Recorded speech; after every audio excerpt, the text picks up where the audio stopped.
92 বছর পর বিশ্বকাপের নকআউটে মিশর অস্ট্রেলিয়াকে ট্রাইব্রেকারে হারিয়ে শেষ 16 নিশ্চিত করেছে তারা। শুরুতে এগিয়ে যায় মোহাম্মদ সালাহর দল, এরপর অস্ট্রেলিয়া ম্যাচে ফিরলে খেলা গড়ায় ট্রাইব্রেকারে। সেখান থেকে হৃদয় ভাঙে সকারুদের। আকাশুজ্জামানের রিপোর্ট। বিনিয়োগ হোক বিশ্বস্ত, আমার পছন্দ সল্ট বে। আর্লিংটনে শুরু থেকে দু দলের লড়াই ছিল তুমুল উত্তেজনা। বল পেয়ে প্রতিপক্ষের ডিফেন্সে আঘাত হানে দুই দলের খেলোয়াড়রাই। 13 মিনিটে মিশরকে আনন্দের উপলক্ষ এনে দেন আসুর। মোহাম্মদ সালাহ নেয়া ফ্রি কিক অস্ট্রেলিয়ার দেয়ালে ঠেকে গেলেও ফিরতি বল থেকে এগিয়ে দেন আসুর।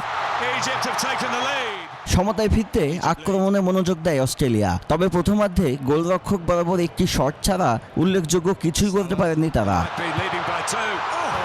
দ্বিতীয়ার্ধে শুরুতে ব্যবধান বাড়ানোর সুযোগ পেয়েও কাজে লাগাতে পারেনি মিশর। 55 মিনিটে আত্মঘাতী গোলেই সমতায় ফেরে অস্ট্রেলিয়া।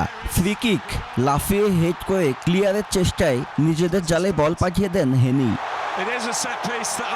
নির্ধারিত সময়ে আর কোনো গোল না হলে খেলা গড়ায় অতিরিক্ত সময়ে। সেখান থেকে গোলের সুযোগ পেয়েছিল দুদলই, তবে জালের দেখা না পেলে খেলা গড়ায় টাই ব্রেকারে।